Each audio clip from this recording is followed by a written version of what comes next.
Que o Senhor abençoe todos, irmãos, irmãs, e todas as outras pessoas, todos os espectadores, aqueles que afastam um tempinho para assistir este ensinamento, esta meditação da palavra do Senhor.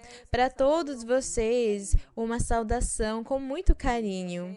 E eu sei que o Senhor, Ele sempre fica prestando atenção em vocês para abençoar todos os que se dispõem para Ele.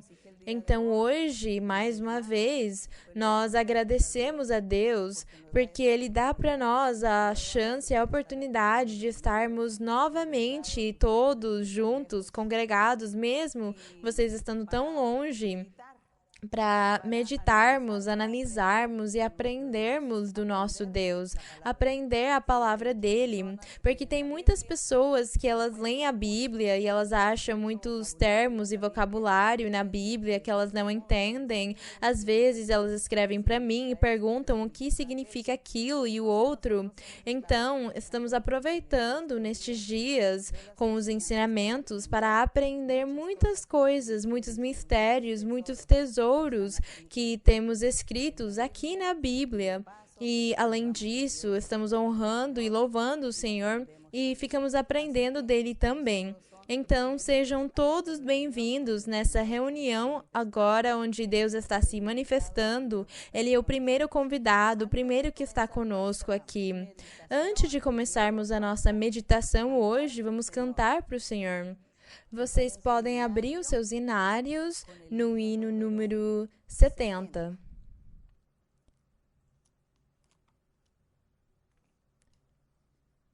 O hino número 70, vamos cantar para o Senhor, para honrar Ele, para agradecer Ele. E vamos cantar com o coração. Eu acho que vocês já acharam no hinário o número 70, que chama Eu Ando com Cristo. Bendito seja o nome do Senhor, porque todos temos que andar com Ele. Muy triste en pecado y en noche me vi, mas ya vivo alegre, a Cristo volví. Y todos los días yo canto a Jesús. Yo ando con Cristo y tengo su luz. Yo voy con el Rey, aleluya. Yo ando con Cristo el Rey. No vago ya más, al cielo me voy. Tan solo de Cristo yo soy. Por años y años sin Cristo viví, y nunca en mi vida feliz yo me vi. Mas hoy con las aves elevo mi voz y canto feliz, pues del Rey voy en pos.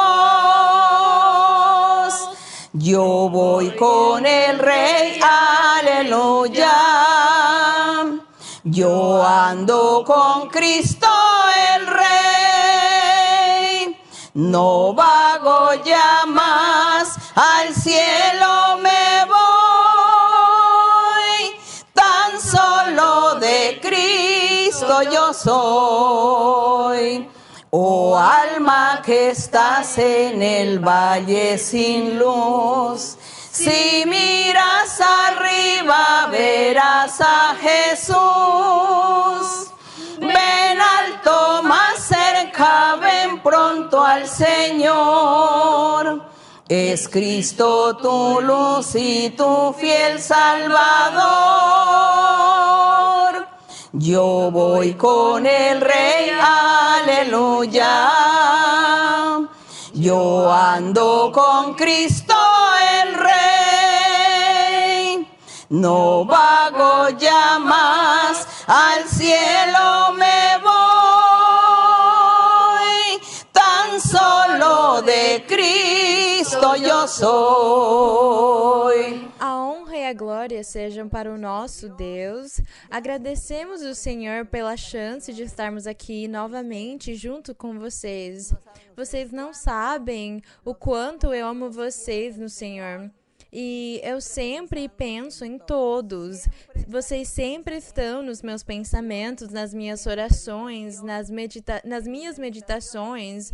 Eu sempre penso em todos os irmãos, as irmãs e todas as pessoas que estão se adicionando aos ensinamentos no mundo todo.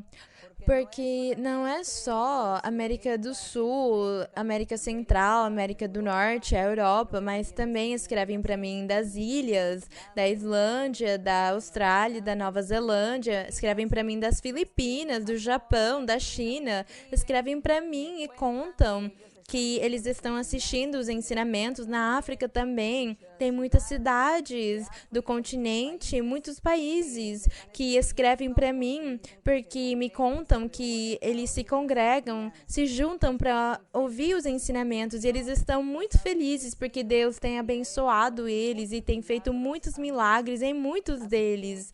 Então, tudo isso eu compartilho com vocês porque isso aqui é uma grande bênção do nosso Deus. Todas as vezes que nós aqui nos reunirmos para meditar no Senhor, nós temos que fazer sempre com o nosso coração sincero, acreditando que o nosso Deus está perto de nós, que Ele está nos olhando, que Ele está nos ouvindo e que Ele vai ter misericórdia. E Ele vai nos ajudar, e vai nos abençoar, e vai nos libertar. Vai tirar de nós todas as tribulações, Ele vai tirar todas as doenças.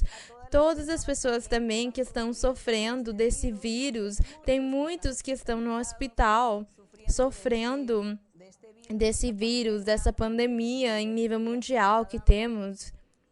Eu sugiro para vocês clamar por nosso Deus, desde onde você estiver, seja na sua casa ou no hospital, clama para o Senhor e pede para Ele uma chance, mais uma chance de vida, porque você tem que servir para Deus, porque você tem que trabalhar para Deus e ganhar muitas almas para o Senhor.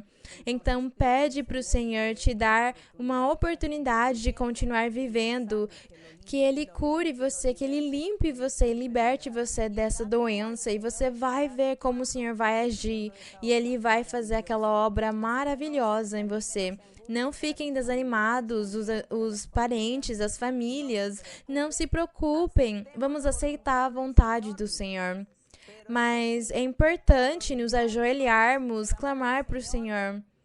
E vocês vão ver como Deus, no momento que vocês menos podem esperar, Ele vai agir, Ele vai abençoar, Ele vai libertar, curar e consolar muitos também, vai fortalecer muitas famílias também. Então damos a honra e a glória e agradecemos o nosso Deus por essas coisas. E hoje vamos meditar a respeito de uma coisa que nós sempre achamos na Bíblia, que é a taça. Perguntaram para mim o que significa a taça, porque na Bíblia nós sempre achamos aquele termo da taça do Senhor, a taça do Senhor que abençoamos, a taça do Senhor, a taça da raiva do Senhor. E em Apocalipse nós também achamos muitos escritos ao respeito daquela taça. Então perguntaram para mim o que significa.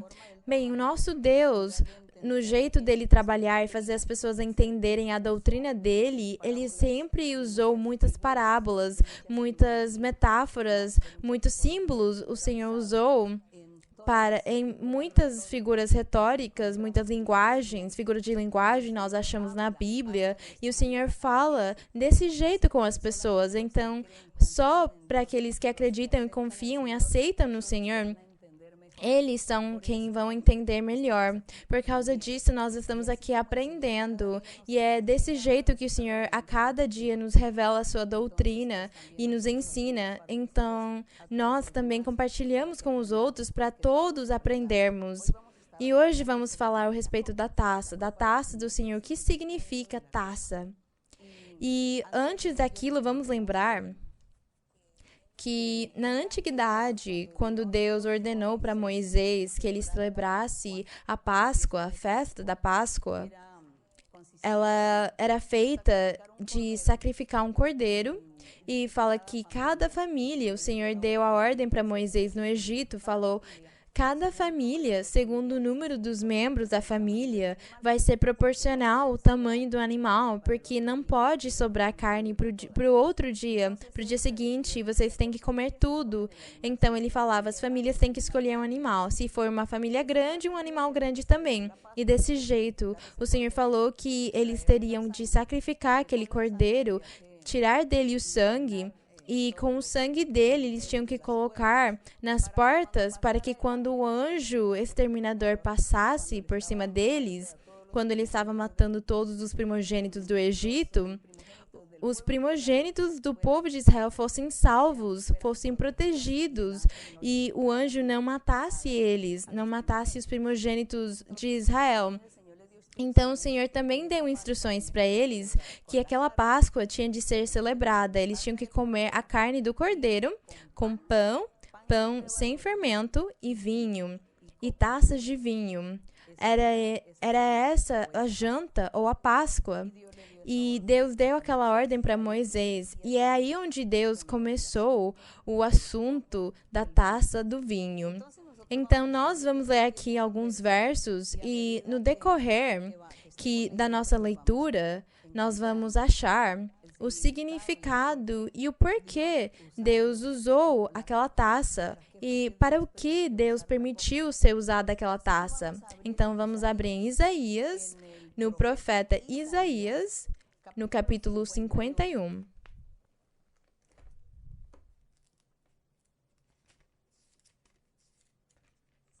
Isaías, no capítulo 51, no verso 17.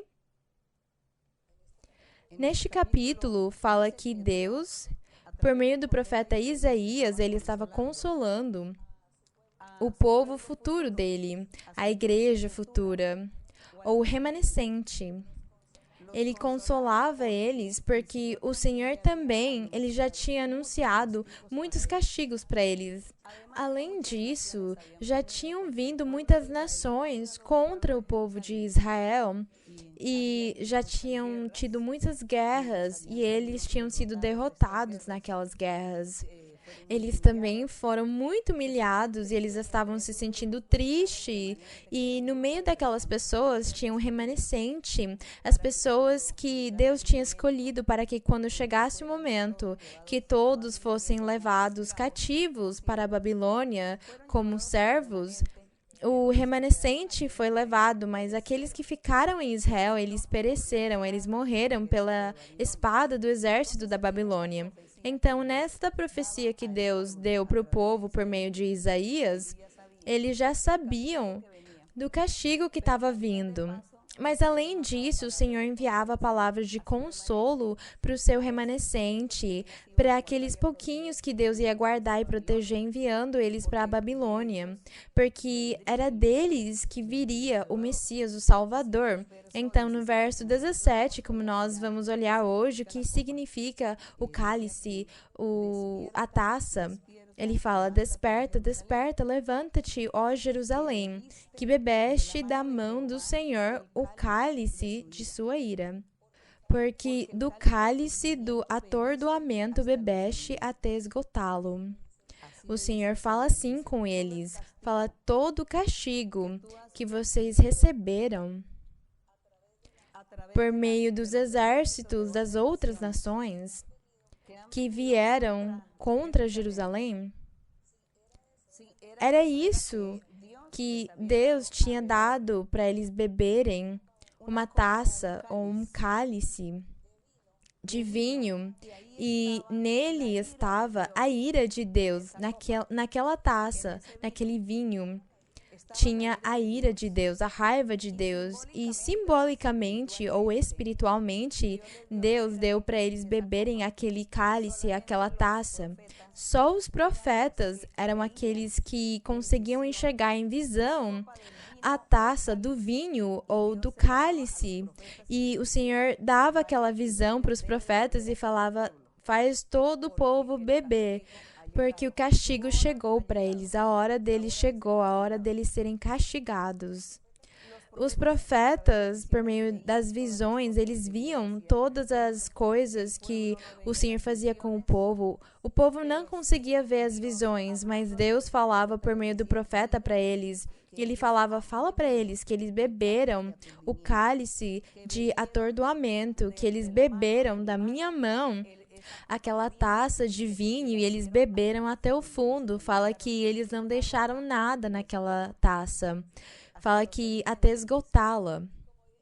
E como eles já beberam, o que isso significa? Significa que vem o castigo. O castigo e a destruição e a morte vêm para eles, pelas mãos do rei da Babilônia. Vai acontecer muitos anos depois. Então, foi desse jeito que Deus quis ilustrar, mostrar para eles o castigo, desenhar para eles o castigo por meio daquela taça de vinho. E fala que dentro dela tinha a ira de Deus, a raiva dele. E por causa disso, em algumas partes da Bíblia fala que a taça já estava transbordando e que não cabia mais vinho nela, ia ser transbordada. E era aquela raiva de Deus que ele não ia mais tolerar o pecado e as abominações que o povo de Israel fez na antiguidade. E por causa disso, o Senhor tinha determinado destruir eles por meio das mãos do rei da Babilônia. Então, era essa taça. Agora vamos ler em outro verso a respeito da taça, em Jeremias 25.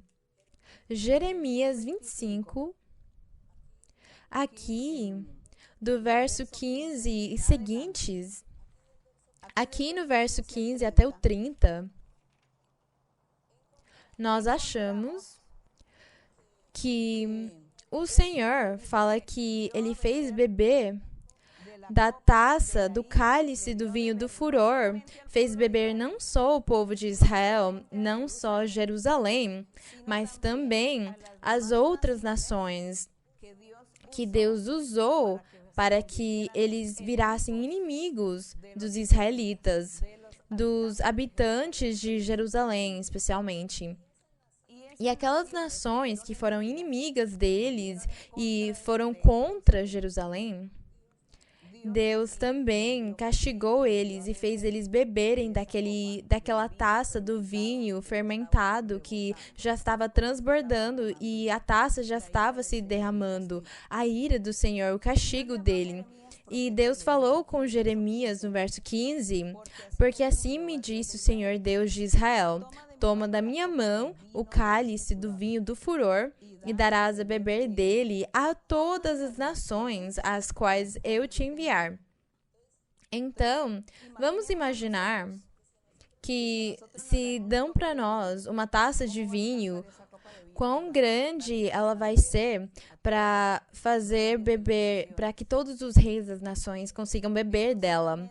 Só Deus pode fazer isso com o poder dele, e só Jeremias que viu aquilo por meio de uma visão. Jeremias, pego pelo Espírito de Deus, ele conseguia ver todas aquelas coisas, e Deus deu uma taça para ele e falou, dá para todos eles beberem. E com certeza, no Espírito, Jeremias foi e fez todos os reis dos seguintes povos beberem aquela taça. Fala, e beberão e andarão cambaleando e enlouquecerão por causa da espada que eu enviarei entre eles. Então o Senhor também tinha um castigo para aquelas nações por eles terem ficado com vontade de brigar contra Jerusalém, os habitantes dele, ou como nós chamamos eles, o povo de Israel. E fala que Jeremias pegou o cálice e fala, então tomei o cálice da mão do Senhor e dei a beber a todas as nações. Ele estava vendo visões e para ele, na visão, parecia real que ele estava dando para todas as nações beberem daquele cálice. E fala que no meio daquelas nações estava Jerusalém, no verso 18, a Jerusalém, as cidades de Judá e a seus príncipes, ele fez beber. Castigo para Jerusalém e os reis e os príncipes deles. No 19, ele também fez beber Faraó, rei do Egito, a seus servos e a seus príncipes. Vinha um castigo também para o rei do Egito. No 20, e a toda a mistura de nações, os reis de Uz, dos filisteus, Asquelon, Gaza, Ecrom, Asdod, Edom, Moabe e os filhos de Amon. No 22, a todos os reis de Tiro, a todos os reis de Sidom e das ilhas que ficam do outro lado do mar. No 23, Dedã, Tema, Buz, todos os reis da Arábia, todos os reis e os povos misturados que habitam no deserto, os reis de Zimri, os reis de Elão, os reis de Média, da Média, os reis do norte, de perto, de longe. Fala, e o rei da Babilônia, o rei da Babilônia beberá, ele vai ser o último que vai beber daquela taça do vinho fermentado, da ira de Deus. E todos eles vão ser castigados. E dirá, no verso 27, de-lhes, assim diz o Senhor dos Exércitos, Deus de Israel, bebei e embriagai-vos e vomitai e caí e não vos levanteis por causa da espada que eu envio entre vós. Se não quiserem tomar o cálice de tua mão, ele fala para Jeremias, se eles não quiserem tomar o cálice de tua mão para beber, tu lhes dirás, assim diz o Senhor dos Exércitos, tende de beber, porque eis que a cidade na qual o meu nome é invocado começa a fazer mal, ficareis vós totalmente impunes? Não. Todos vocês vão ser castigados, vocês não vão ficar impunes, porque trago espada sobre todos os moradores daqueles países, diz o Senhor. E no 30 ele fala, tu, pois, profetizarás contra eles todas estas palavras e lhes dirás, o Senhor rugirá do alto e de sua santa morada fará ouvir sua voz, rugirá fortemente contra sua morada. Canção de lagareiros canta contra todos os moradores da terra. E foi desse jeito que Deus fez com Jeremias, deu a taça para ele daquele vinho da ira de Deus, da raiva de Deus, e todas as nações que beberam daquela taça, porque na visão, Jeremias, ele tinha aquela taça e falou, vai, faz eles beberem, todos eles beberem. E ele fez desse jeito, e todos eles beberam na visão daquela taça. E no momento que eles beberam daquela taça, o castigo estava na porta deles na vida real, estava bem perto de chegar para eles o castigo de Deus. Não tinha mais volta, não tinha lugar para se arrepender mais. Não tinha espaço para voltar atrás e se arrepender. Deus não ia mais voltar naquilo que ele tinha falado. Ele falou, vocês vão ser castigados, vocês já beberam o vinho, a taça, o castigo já vem, não tem mais o que fazer. E foi o que o Senhor fez mesmo.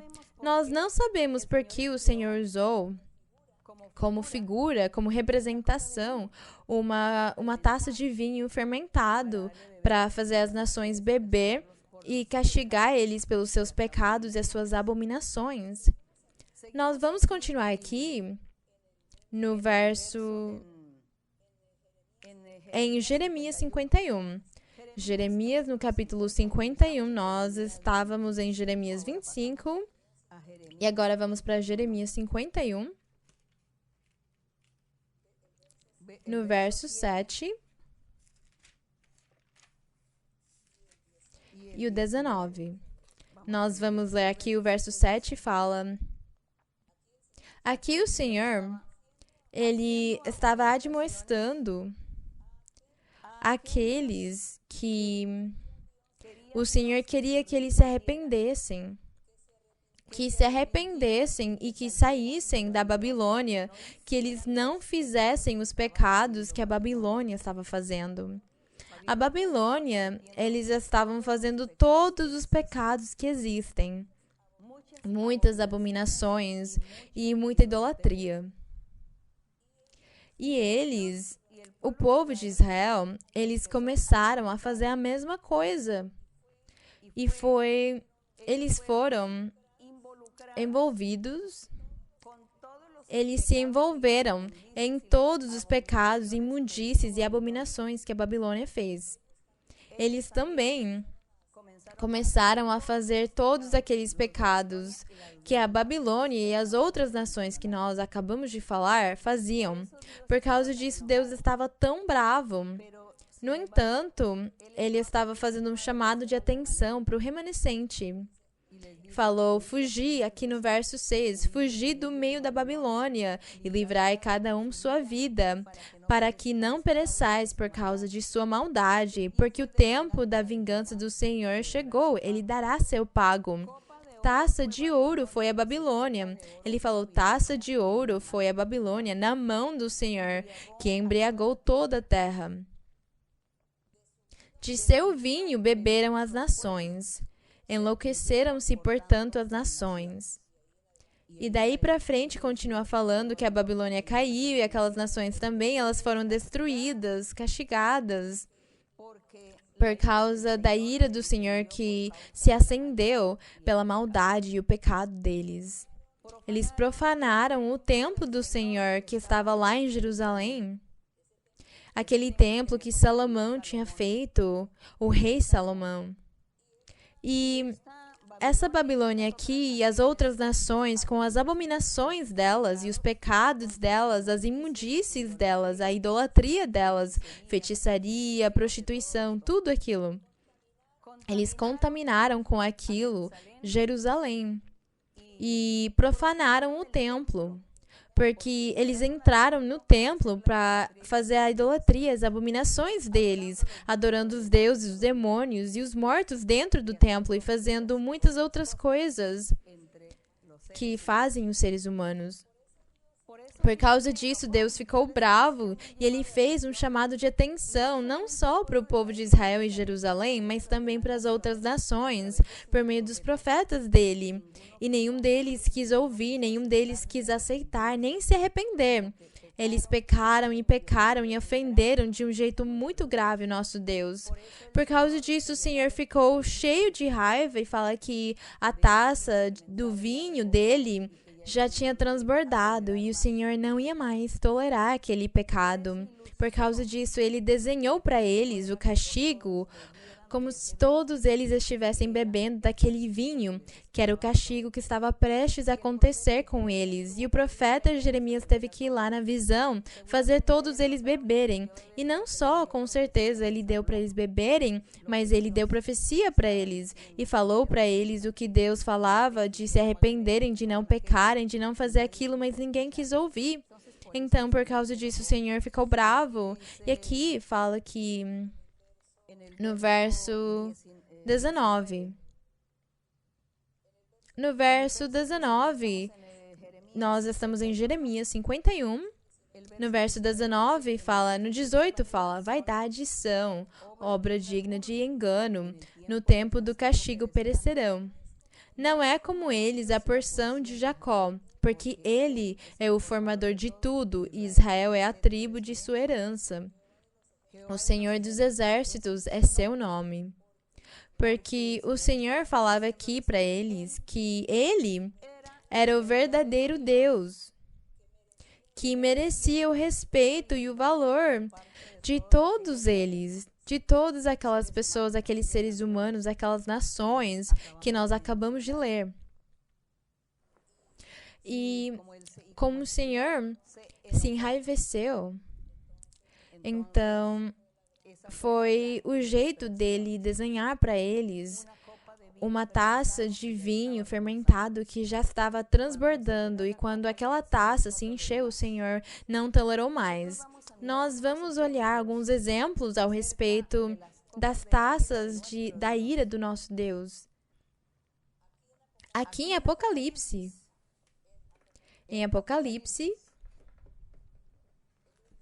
o último livro da Bíblia, Apocalipse, no capítulo 16.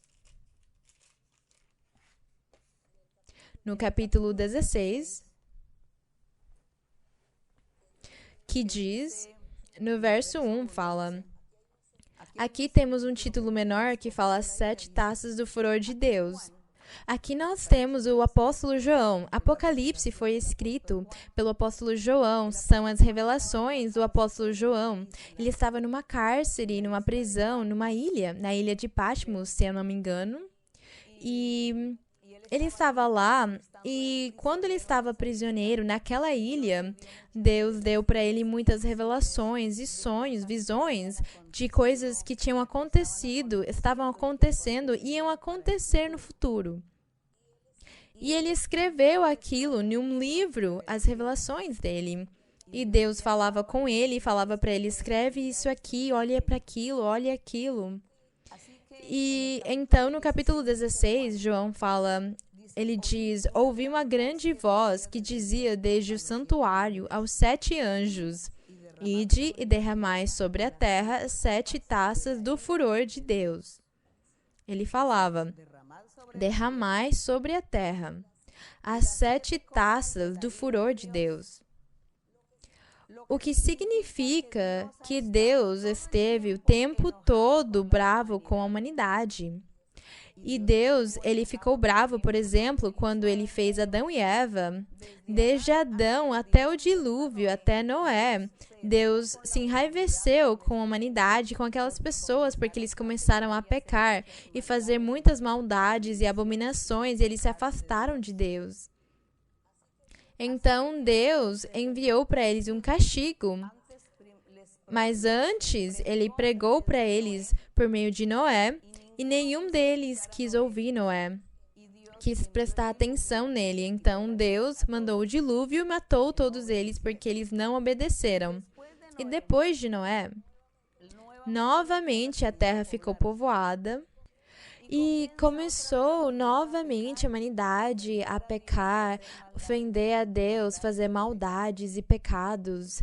E Deus voltou a ficar bravo. E é quando ele fica tão bravo e fala aqui que ele derramou aquelas taças do furor sobre a terra para castigar a humanidade, para ver se as pessoas se arrependem, se elas reagem, se elas fazem as coisas certas. Mas as pessoas, é tão triste, elas não se arrependem, as pessoas não se arrependem, elas continuam fazendo a mesma coisa.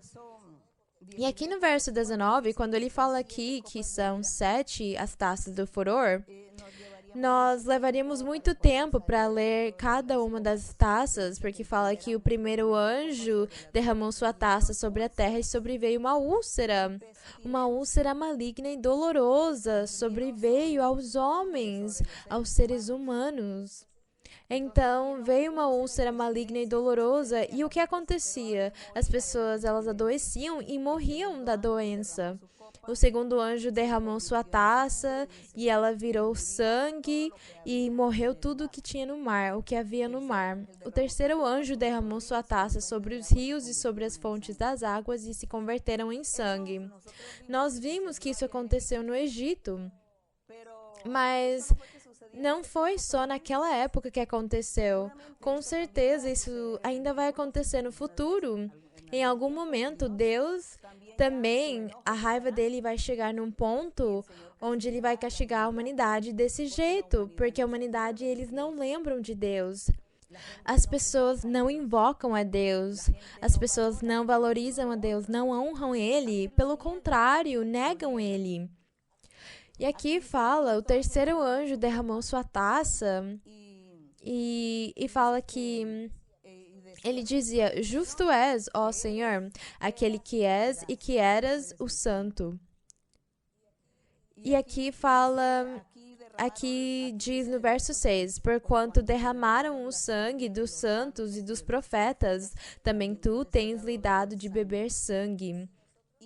E se nós ficarmos analisando quando morreram os santos e os profetas, eles morreram desde a antiguidade.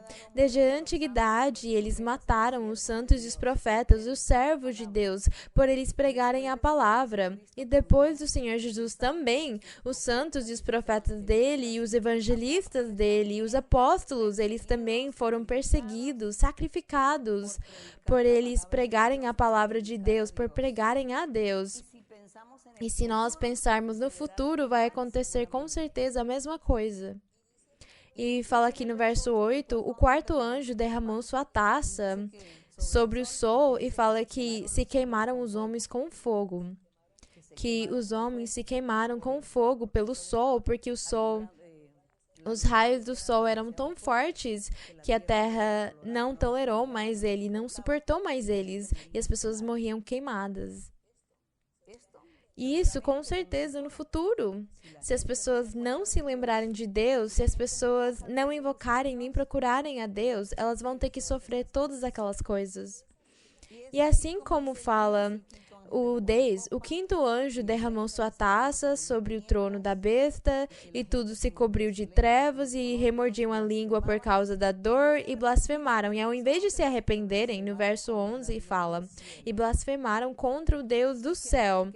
E fala que eles tinham dores porque saíram úlceras neles, e nem com tudo aquilo eles se arrependeram.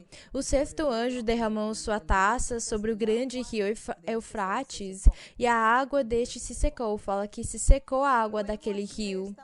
E no verso 17 fala, o sétimo anjo derramou sua taça pelo ar, e saiu uma grande voz do santuário do céu do trono, dizendo, feito está. Então houve relâmpagos, nós vamos ler aqui, houve relâmpagos, fragor de trovões e um grande tremor da terra, um terremoto tão grande como nunca houve igual. E no 19 fala, e a grande cidade foi dividida em 3 partes, e as cidades das nações caíram, e a grande Babilônia foi recordada diante de Deus para dar-lhe o cálice do vinho do furor de sua ira.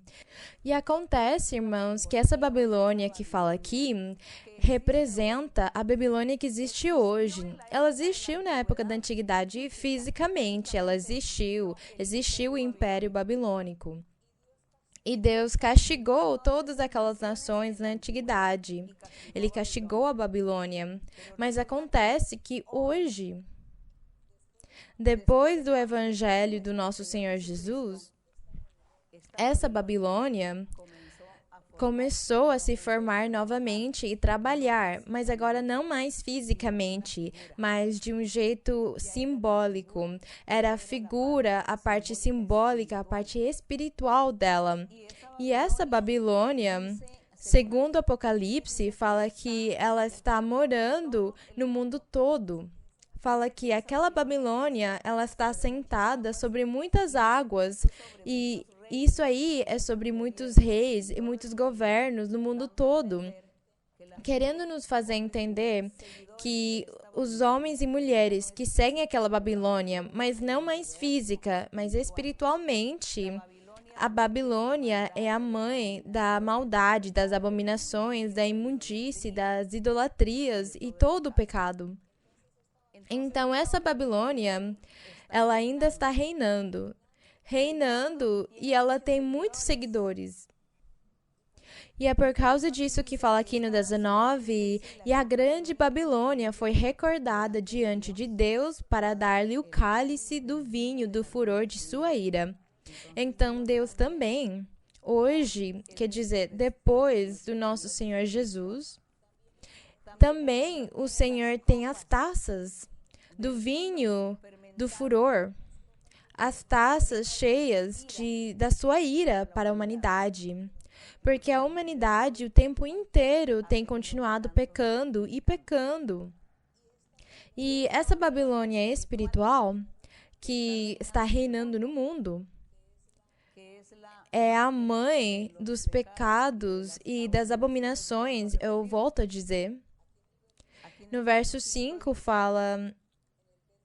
No verso 5 do capítulo 17, diz, e sobre sua testa um nome escrito, um mistério, Babilônia, a grande, a mãe das meretrizes e das abominações da terra. Vi a mulher embriagada com o sangue dos santos e com o sangue dos mártires de Jesus. E quando a vi, fiquei admirado com grande assombro. E o anjo disse para João, por que te assombraste? Eu te direi o mistério da mulher e da besta que a leva. Aquela besta tem 7 cabeças e os 10 chifres. A besta que viste era e não é, e está para subir do abismo. E fala aqui... E os moradores da terra, aqueles cujos nomes não estão escritos desde a fundação do mundo, no livro da vida, assombrar-se-ão vendo a besta que era e não é, ainda que seja. Aqui está a mente que tem sabedoria. As 7 cabeças são 7 montes, que são 7 reis. Vocês estão vendo? Ele viu uma besta com 7 cabeças e aqueles são 7 reis. No verso 11 fala, a besta que ela não é também o 8º rei. E é dentre os 7 e caminha para a perdição. Os 10 chifres que viste são 10 reis. Aqueles 10 chifres que você viu são 10 reis também. Mas o curioso que nós vemos aqui é que a besta principal, que é a Babilônia, a qual Deus fez beber daquele cálice do vinho, do furor dele, da ira dele, porque ela é a mãe, fala que ela é a mãe das meretrizes e das abominações da terra, do mundo inteiro. E Deus também tem um castigo para essa Babilônia aqui. Quando ele deu aquele castigo para a Babilônia, nos versos que nós lemos em Ezequiel e em Isaías, nós lemos que tinha uma Babilônia física e umas nações que Deus ia castigar. Junto com Jerusalém, ele castigou os israelitas e eles. O Senhor destruiu Jerusalém e tudo aquilo. E aqui em Apocalipse, quando ele fala a respeito das coisas para o futuro, nós vemos uma outra Babilônia, uma Babilônia espiritual, sendo a mãe de todos os pecados e as abominações, as idolatrias e todas as pessoas que se dedicaram a fazer maldades constantemente. E o Senhor fala que para eles também tem um cálice que eles vão ter que beber, todos eles vão beber daquela taça, porque todos eles já têm um castigo agendado para que num dia determinado venha um castigo sobre eles. Então o Senhor faz para nós um convite. Em Apocalipse 17, 2 e 4, nós vamos ler que o Senhor nos faz um convite para que nós, os conhecedores da palavra dele, do verdadeiro evangelho dele, eu falo o verdadeiro evangelho, vocês sabem por quê? Porque tem muitas pessoas, muitas religiões que falam que eles são cristãos e acreditam no evangelho. Eu sou cristão e prego o evangelho, mas acontece que eles não estão pregando o verdadeiro evangelho. Por causa disso, eu sempre falo o verdadeiro evangelho. Nós aqui estamos pregando e Deus tem nos feito conhecer o seu verdadeiro evangelho, aquele onde se manifesta o Espírito de Deus, onde o Espírito de Deus está no meio da congregação, limpando, aperfeiçoando, ensinando doutrina, guiando e orientando as pessoas. É esse o verdadeiro evangelho, onde tem milagres e sinais, curas e prodígios. É esse o verdadeiro evangelho. Eu fugi um pouco do assunto. Vamos voltar. Fala aqui que o Senhor convida aqueles que conhecem a sua palavra para se cuidarem e não se contaminarem com aquela Babilônia, para eles não se contaminarem. E que se nós antes morávamos na Babilônia, aqui no verso ele fala, sai de lá, sai da Babilônia, o meu povo, fojam daquela Babilônia, se arrependam, venham viver uma vida santa, porque eu farei de vocês um povo santo, porque eu já tenho castigo para eles. A minha taça da ira está pronta, o meu vinho já está fermentado o suficiente para castigar aqueles que seguem aquela Babilônia espiritual. No capítulo 17, 2 fala, com a qual fornicaram os reis da terra.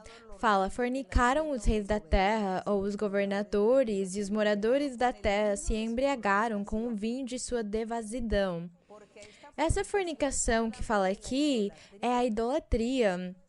Eles adoravam estátuas, quadros, pinturas, demônios, mortos, os signos do zodíaco, estrelas, o sol, a lua e muitas outras coisas. É essa fornicação. E fala que todos, a maioria dos reis no mundo, dos governantes, governadores no mundo fornicaram desse jeito.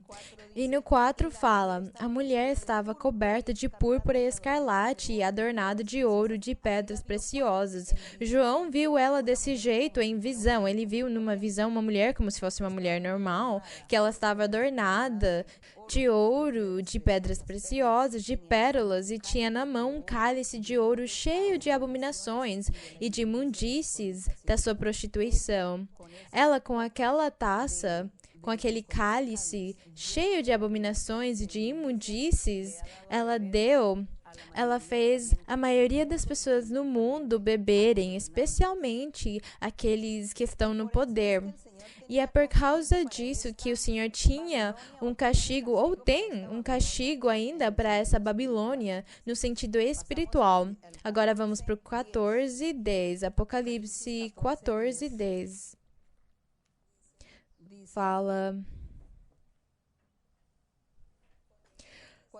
Fala aqui, no 9 fala, um terceiro anjo seguiu dizendo em grande voz. Isso tudo aqui é nas visões de João. Se alguém adora a besta, que é a própria Babilônia, e sua imagem, e recebe a marca em sua testa ou em sua mão, ele também beberá do vinho do furor de Deus. Então fala, se tem algum seguidor, aquele que seguir aquela besta, ele também beberá do vinho do furor de Deus, daquela taça que Deus tem, que foi misturado puro no cálice de sua ira, e será atormentado com fogo e enxofre diante dos santos anjos e na presença do Cordeiro.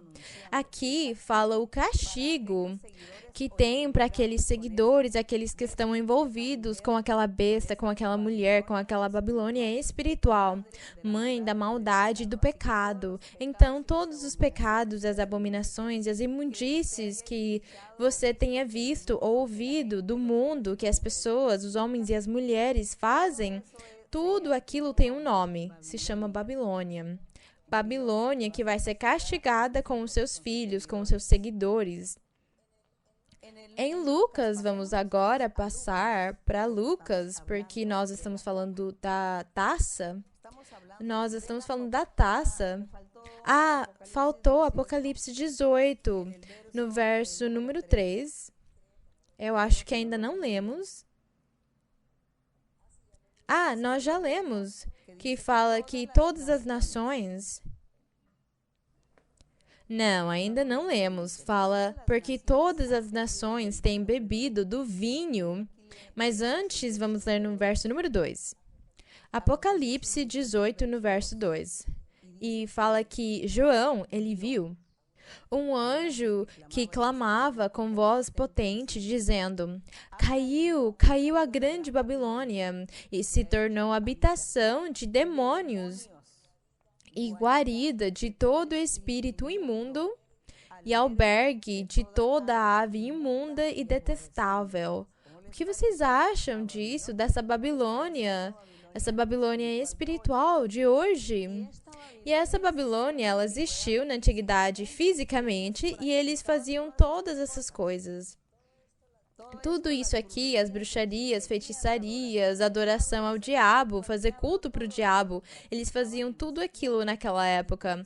Por causa disso, Deus castigou com o cálice dele de vinho, do furor, que era a raiva do Senhor, a ira do Senhor. E fala aqui dessa Babilônia espiritual, porque hoje todas as pessoas fazem os mesmos pecados. São muitos aqueles que são habitação de demônios e guarida de todo o espírito imundo. E no verso 3 fala, porque todas as nações têm bebido do vinho do furor de sua devassidão, da sua idolatria, da sua fornicação. Quando fala de fornicação, fala da idolatria, de trocar Deus por outras coisas, por outros seres que não se movem, objetos imóveis, deuses de gesso, de mármore, de pedra, demônios, adorar também os demônios, fazer bruxarias, feitiçarias, fazer tantas maldades com os seus corpos também, usando os seus corpos, usando o seu corpo para a maldade, para o que é ruim, para as lascívias, as imundícies, todas aquelas coisas.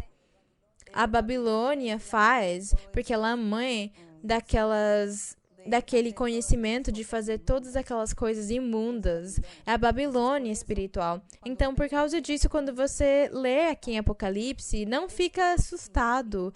É tudo simbólico, tudo representativo. Deus fala do pecado e da maldade dos seres humanos. E o castigo que virá para aqueles que não querem se arrepender nem procurar a Deus. E as pessoas falam que Deus é injusto. Ele foi tão injusto. Nós lemos na Bíblia das guerras e morreram tantas pessoas em cada guerra. Deus era muito injusto. Ele era de violência, de sangue.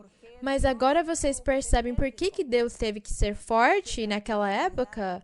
Porque a humanidade, eles foram teimosos, rebeldes, duros de coração, incrédulos. Eles nunca se importaram em agradar a Deus, louvar o Criador, fazer a vontade do Senhor. Eles se dedicaram a fazer maldade. Por causa disso, o Senhor se enraiveceu e castigou eles. Não é que Deus vai castigar uma pessoa só porque Ele quis. É porque esse homem ou aquela mulher fizeram tanta maldade que vem a repreensão divina, vem o castigo divino. No verso 3 fala que, porque todas as nações têm bebido do vinho do furor de sua devassidão ou das suas idolatrias, e os reis da terra fornicaram com ela, e os mercadores da terra se enriqueceram. Olhem isso aqui. Os mercadores da terra se enriqueceram com o excesso de suas luxúrias. Nem vamos falar dos mercadores, não é? Porque fala que os mercadores da terra se enriqueceram com o excesso de suas luxúrias, das luxúrias da Babilônia, as suas fornicações, as suas adivinhações, as suas feitiçarias. Quando as pessoas vão, por exemplo, na Mãe de Santo, ela cobra, tudo tem que pagar. Se as pessoas vão comprar os santos e de madeira, de ouro, o quadro que tem ouro, que tem os melhores óleos, tudo aquilo eles têm que comprar, quando eles têm que comprar aqueles colarzinhos que eles penduram no pescoço, os terços, aquilo, todos os acessórios que tem os santos, que tem o deus tal, a deusa tal, porque as nações têm os seus deuses e os nomes para aqueles deuses, eles fazem as estátuas e levam como amuletos, e quando eles têm alguma necessidade, eles se ajoelham e pedem para aquelas coisas materiais, físicas, que eles chamam de deuses, mas que não têm poder nenhum para fazer nem o que é bom, nem o que é ruim. Porque, como diz nos Salmos, eles têm olhos, mas não veem. Eles têm mãos e pernas, mas não caminham, porque eles não conseguem se mexer. É dessas mercadorias que Deus está falando aqui. Fala que as mercadorias, quando eles fazem isso aí, eles falam, eu vou comprar um deusinho para me guardar, para me proteger. Eu vou comprar o quadro, vou comprar o folheto, o cartaz, a pintura, o quadro da deusa tal, do deus tal. Isso aí vai me proteger. Porque eu vou continuar fazendo os meus pecados, eu vou continuar indo onde os cartomantes, os pais de santo, as mães de santo, fazendo maldade para as pessoas, mas como eu tenho os meus deuses que me protegem, por exemplo, se nós falarmos da China, da África, do Japão, onde tem muitos deuses também, algumas ilhas também, alguns lugares onde adoram o diabo, e eles têm muitos deuses, muitas figuras de animais que são deuses para eles também. Então, são essas as mercadorias que fala a Bíblia aqui. Fala que os mercadores se enriqueceram com aquela Babilônia. Se nós formos juntar toda a maldade do mundo, os pecados do mundo, as idolatrias, quando nós juntarmos numa só, com todas as crenças de muitos países, tudo aquilo vai se chamar a Mãe Babilônia. E a taça do nosso Deus fica cheia de raiva, de ira. Agora sim, vamos passar para Lucas 22.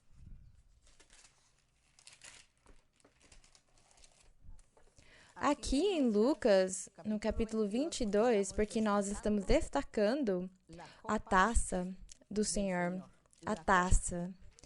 Porque as pessoas, elas leem e perguntam o que é aquilo da taça, o que é aquilo do cálice, eu não entendo. Mas hoje estamos vendo que isso aí não é nada bom, não é nada bom, não é nada bonito.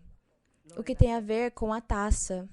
Então, se você algum dia tem um sonho onde o Senhor está oferecendo, ou um anjo, ou alguém está oferecendo para você uma taça, fale, meu Deus, o Senhor quer me castigar, eu estou fazendo alguma coisa de errado. E o Senhor está falando comigo que Ele já teve muita paciência, eu vou ter que me arrepender e me cuidar disso, porque senão vai se transbordar a taça do Senhor e eu vou receber o castigo dele. Lucas 22, no verso 42, fala que o Senhor Jesus, O nosso Senhor Jesus, ele já estava perto dos dias que ele seria sacrificado na cruz do Calvário, e eu vou ler rapidamente, desde o 39, fala que, saindo-se foi-se, como costumava, ao Monte das Oliveiras, e seus discípulos também o seguiram. Quando chegou àquele lugar, disse-lhes, orai para que não entreis em tentação. E ele se apartou deles cerca de 25 metros, e de joelhos orava, dizendo, Pai, se queres, afasta de mim este cálice, mas não se faça a minha vontade, mas a tua. E fala que lhe apareceu um anjo do céu para fortalecê-lo. Então o Senhor disse para ele, Pai, se queres, afasta de mim este cálice, mas não se faça a minha vontade, mas a tua. O que vocês acham disso? O Senhor, o Pai, deu a taça de vinho para o Senhor, deu a taça de vinho para ele e disse, o vinho está pronto e a taça está transbordando. Já vai se derramar o vinho. A minha raiva, a minha ira chegou. Todos pecaram. Todos tinham pecado. Porque fala a Bíblia que quando o Senhor Jesus, ele se apareceu na terra, quando ele nasceu, quando ele se manifestou na terra, fala que Deus olhou desde os céus à terra para ver se tinha sequer um. Fala, e Deus olhou desde os céus para ver se tinha algum entendido que procurasse, que buscasse a Deus. E não tinha nem sequer um, fala um salmo. Não tinha nem sequer um. Não tem quem faça o bom. Não tem nenhum só. Então, o nosso Deus, ele já tem a taça da ira dele transbordando. E ele já ia castigar e destruir todos eles. E aí onde o Senhor Jesus, ele se interpôs e ele falou para o Pai, vamos fazer uma aliança. Eu me comprometo a salvar todas aquelas pessoas, perdoar elas e salvar elas. E eu vou levar o pecado de todos. O Senhor Jesus disse, eu vou levar o pecado de todos. Eu vou pagar por todos eles. E então o pai disse para ele, tudo bem, você vai pagar por todos. Você virou um homem mau, um criminoso. No criminoso mais poderoso no meio dos criminosos. Então você vai ter que morrer numa cruz, porque a lei de Moisés falava assim, que a pena máxima para o criminoso que fizesse os maiores pecados e faltas e crimes era morrer numa cruz. E o Senhor disse, eu levarei os pecados de todos. Então, eu sou um homem mau, o maior pecador. E é por causa disso que o nosso Pai Deus, no Getsemani, quando ele estava orando lá, mostrou para o Senhor o cálice e disse para ele, você tem que beber esse cálice, porque se você não beber o cálice, eu vou ter que castigar. Eu vou ter que castigar as pessoas, eu vou ter que castigar a humanidade. Mas como você se comprometeu em pagar por todos e levar o pecado de todos, então você vai ter que morrer por eles. Vai ser você quem vai ser castigado. Então bebe esse cálice, essa taça. Então por causa disso, o Senhor, quando ele estava lá, fala que até gotas de sangue saíam do suor dele. Caíam, porque o Senhor sabia o que ele estava fazendo. E é por causa disso que o Senhor Jesus fala para o Pai, Pai, se queres, afasta de mim este cálice, mas não se faça a minha vontade, mas a tua. Ele queria falar para o Pai, Pai, se você quiser, não me faz beber aquele cálice, aquela taça, porque eu sei o que vem depois disso. mas é a sua vontade que tem que ser feita, não a minha. E o pai falou, é a minha vontade, você tem que beber daquele cálice. Ele teve que beber daquela taça, e no momento que ele bebeu, o castigo caiu nele. Aquele castigo que o nosso Pai Celestial tinha determinado para a humanidade toda naquela época, porque nós ainda não existíamos, mas naquela época, até o Senhor Jesus chegar, todas aquelas pessoas iam ser castigadas pelo Senhor. Todos estavam rejeitos da glória de Deus. E com certeza, se o mundo continuasse desse jeito, nós também seríamos rejeitados da glória de Deus. Mas esteve lá o Redentor, o Salvador, o Precursor, ele esteve lá, atento, pronto para impedir aquilo. E ele teve que aceitar aquela taça de castigo. E é por causa disso que ele teve que beber daquela taça. Então, agora vamos passar para João 18. Vamos passar para João 18. No verso 11, também,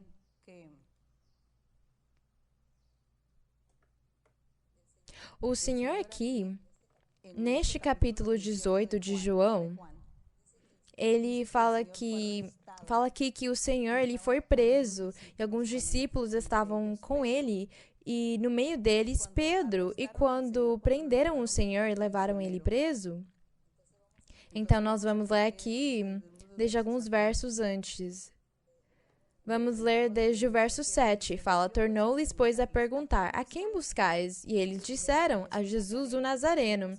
Respondeu Jesus, tenho-vos dito que sou eu. Se, pois, me buscais a mim, deixai ir estes, os discípulos dele, os apóstolos, para que se cumprisse aquilo que tinha dito. Não perdi nenhum dos que me deste. Quer dizer que ele não queria que matassem nenhum dos seus discípulos. Por causa disso, falou para eles, sou eu, esses aqui podem ir, não machuca eles. E no verso 10 fala, então Simão Pedro, que tinha uma espada, desembainhou-a, feriu ao servo do sumo sacerdote, cortando-lhe a orelha direita, e o servo chamava-se Malco. Jesus então disse a Pedro, mete tua espada na bainha. Falou para ele, acaso não beberei o cálice que o Pai me deu? Eu vou ter que beber aquele cálice. Então, mete sua espada, guarda ela, não me defende, porque isso aqui tem que acontecer desse jeito. É assim que tem que acontecer. Ele tinha que ser levado preso, ele tinha que ser açoitado, sacrificado, batido, humilhado, sofrer, e ele tinha que morrer na cruz. E ele falou para Pedro, acaso não beberei o cálice que o Pai me deu? Eu tenho que beber. O castigo. O castigo, ele que recebeu. Então, essa taça, como nós podemos perceber, aquela taça não é tão chamativa agora, não é?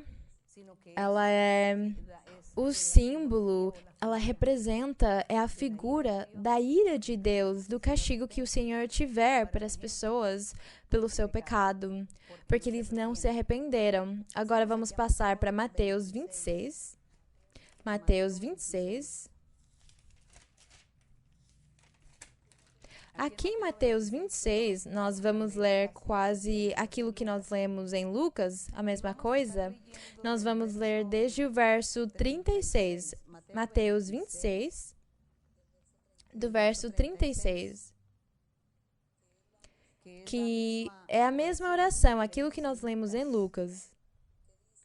Fala que, então chegou Jesus com eles a um lugar que se chamava Getsemani e disse a seus discípulos, assentai-vos enquanto eu vou ali orar.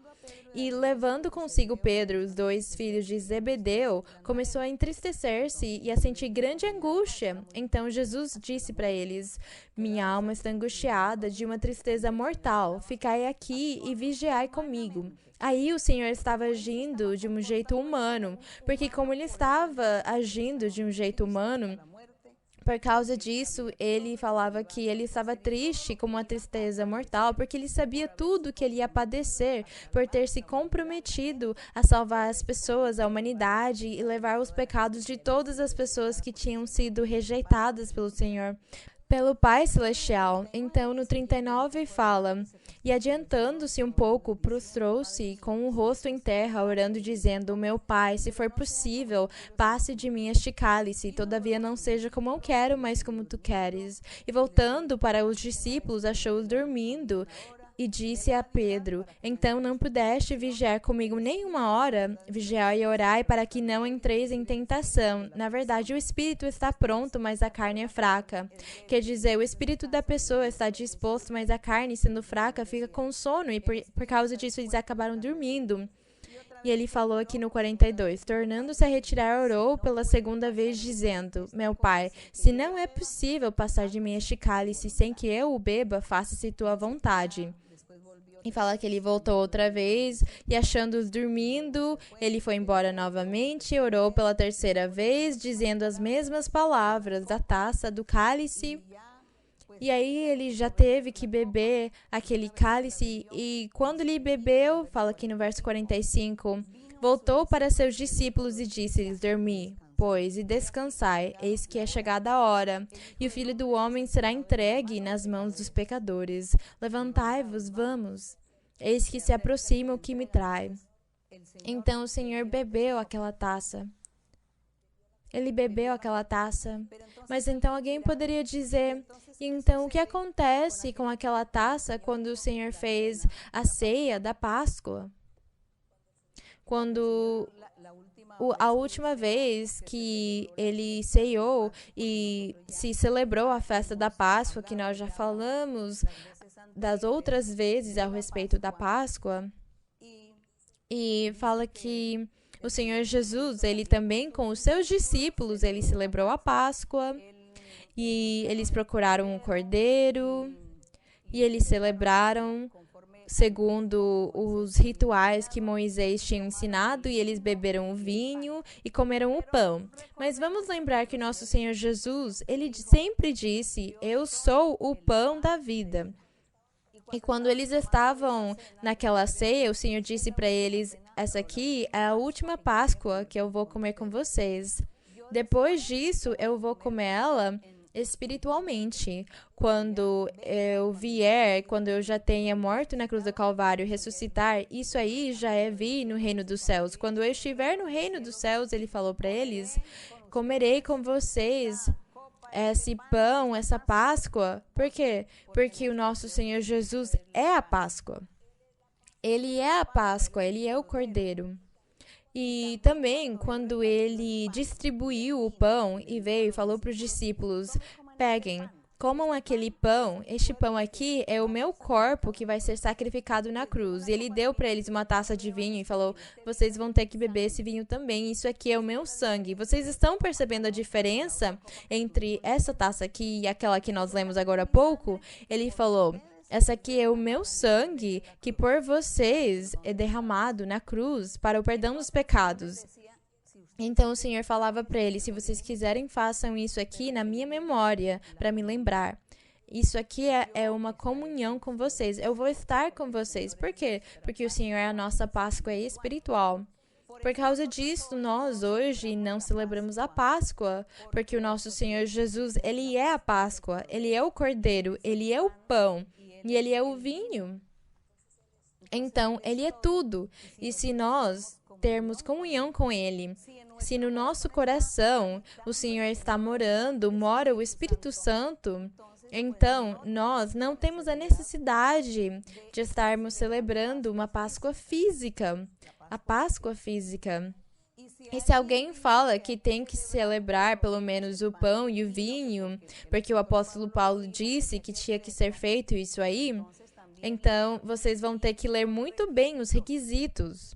Os requisitos do jeito que tem que ser feita aquela ceia, aquela santa ceia, do jeito como tem que se comer o pão e o vinho, em memória, em lembrança daquilo que o Senhor Jesus fez na cruz do Calvário, porque tem requisitos. O homem e a mulher, eles têm que andar perfeitamente Porque se eles estiverem em pecado, eles vão acabar bebendo uma maldição naquela taça e comendo daquele pão. Porque vocês têm que ler onde o apóstolo Paulo ensina a respeito da ceia e fala que indignamente não pode se fazer uma ceia. E é muito diferente da taça que nós estivermos analisando hoje. Mas percebemos que Deus exige que se alguém for fazer aquela ceia e eles fizerem indignamente, quer dizer, eles estiverem pecando diante de Deus, fala que vai ser ainda pior. A situação deles vai ser ainda pior, vai ficar bem pior. E alguns até poderiam morrer, porque eles estão dormindo na sua vida espiritual por fazer aquelas coisas indignamente, sem merecer. Então, os homens e as mulheres, as pessoas que desejam fisicamente dizer, não, é que hoje vamos comemorar a morte do Senhor Jesus na cruz, vamos fazer memória, vamos lembrar daquilo e vamos comer um pão e um vinho. Vocês podem fazer, mas primeiro vocês têm que analisar a sua vida. Primeiro, você tem que olhar como que você está vivendo, como que está a sua vida para você fazer aquilo. Porque se você não estiver bem diante de Deus, não faz. Porque o único que você vai fazer é trazer em cima de você um fardo, um castigo de Deus. Então, por causa disso, nós temos que buscar a Deus. Procurar ter a Deus no nosso coração. Agradar a Ele, para Ele nos ajudar a mudar, para Ele nos ajudar a sermos santos e perfeitos. Que o Senhor ajude a nossa carne para tirar dela toda a vontade de pecar, para agradar a Ele. Mas a taça que nós estivemos lendo hoje, como vocês perceberam, faz referência ao castigo. E se nós formos ver a ceia que o Senhor Jesus disse para os discípulos, façam isso em memória de mim, ele revelou para Paulo e disse para ele, todos vocês têm que estar em santidade para conseguir fazer essa celebração, porque do contrário, aquela taça vai virar em maldição ao invés de bênção para aqueles que estiverem fazendo as coisas de um jeito errado, pecando. Então, por causa disso, nós pedimos para o nosso Deus nos ajudar. Ele nos ajudar a mudar. Que Ele nos aperfeiçoe para que nós estejamos bem diante do Senhor. E alguma vez, uma pessoa escreveu para mim e falou, por que na igreja não se faz a Santa Ceia? Se nós formos fazer uma Santa Ceia no meio da congregação e falamos desde o púlpito, aqueles que forem dignos, aqueles que estão livres de pecado, podem vir aqui na frente fazer o ato da ceia. O que vocês acham? Como se sentiria a congregação que está lá? O que acontece? Todos vão vir para frente porque eles vão ficar envergonhados. Porque se eu não for para frente, todos vão zombar de mim e falar que eu estou em pecado. Então eu vou lá na frente, eu vou tomar a ceia hipocritamente. E se todos são honestos e ninguém passa para fazer a ceia porque falam, nós não nos sentimos na frente de Deus, nenhum deles vai na frente fazer a ceia, então também vai ter a chacota, vai ter a crítica, o questionamento. Vocês não acham que isso aí é constrangedor? É uma coisa que nós temos que orar para o Senhor e pedir para Ele nos guiar, nos orientar e nos ensinar o jeito certo para não fazer as pessoas ficarem constrangidas, não fazer elas se sentirem nem pecadoras nem santas. E porque as pessoas não vão querer falar, eu não posso fazer porque eu me sinto mal, porque eu sou pecador. Ninguém consegue fazer isso porque os outros vão julgar, vão criticar. E o contrário também. Então, irmãos, tudo isso aqui está nas mãos do nosso Deus. Não vamos ficar preocupados tanto se celebramos a Santa Ceia físico.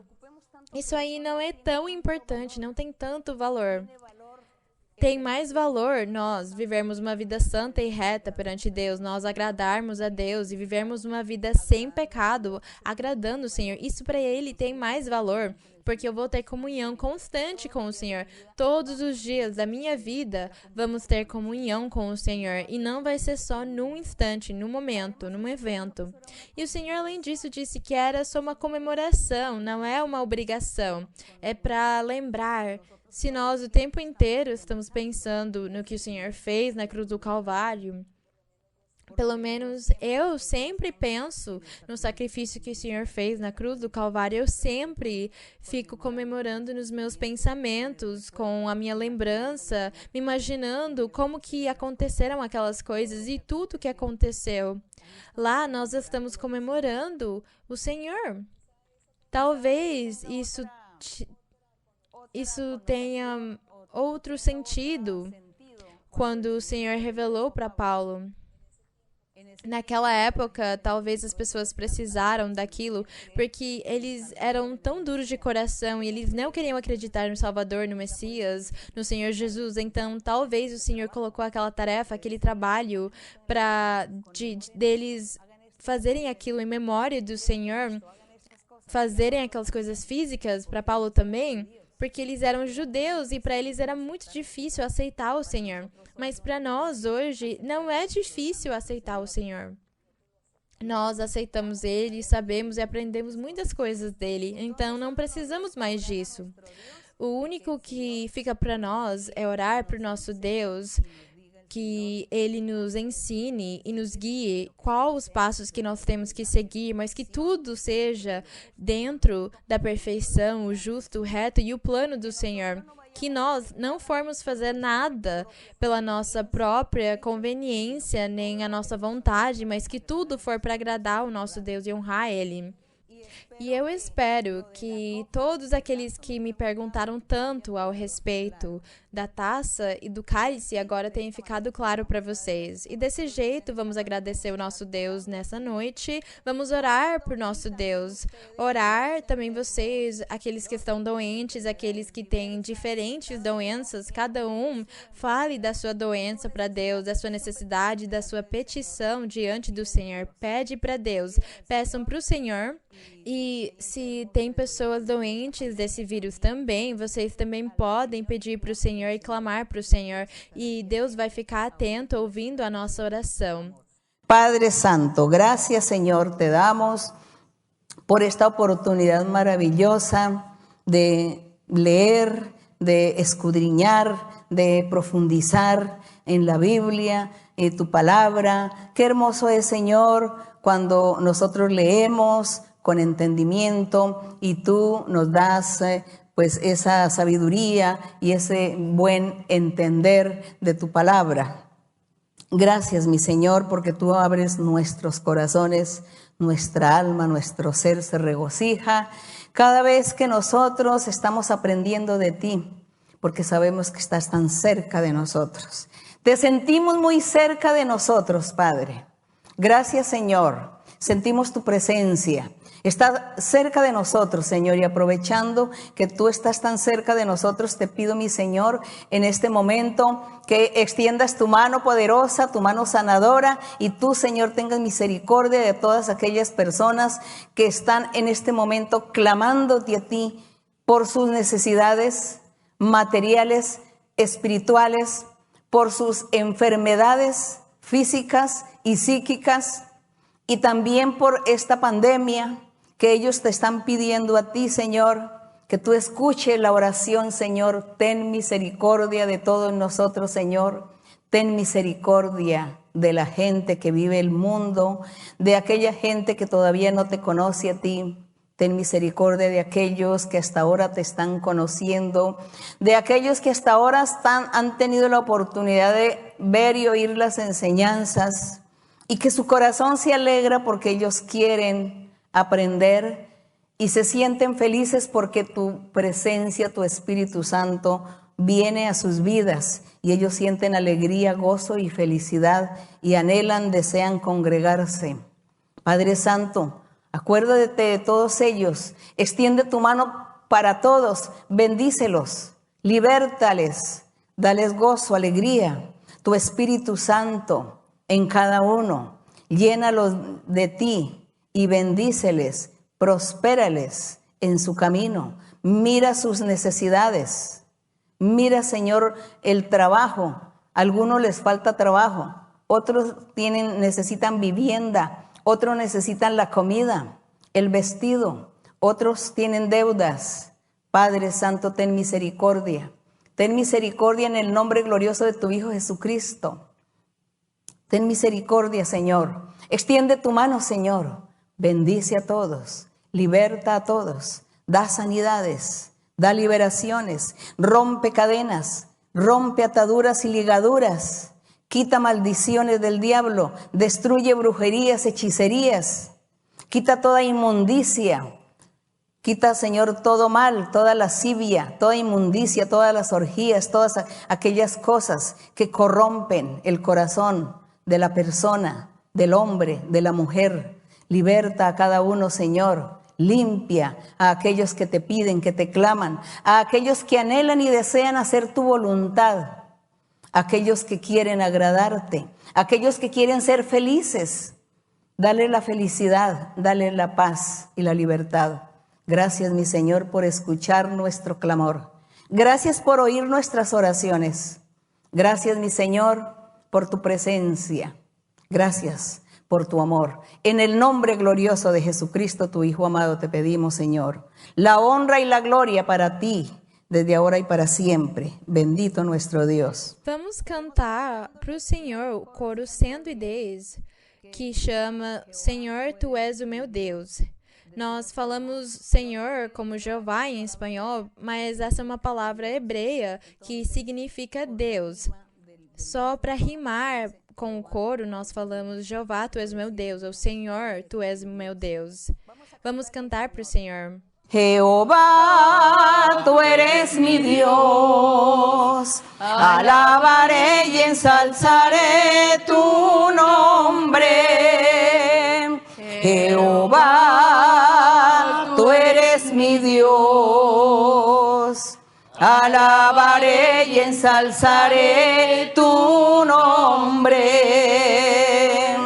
Jehová, tú eres mi Dios, alabaré y ensalzaré tu nombre, porque has hecho maravillas.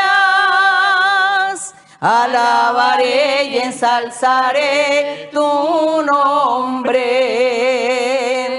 porque has hecho maravillas. Alabaré y ensalzaré tu nombre. Jehová, tú eres mi Dios.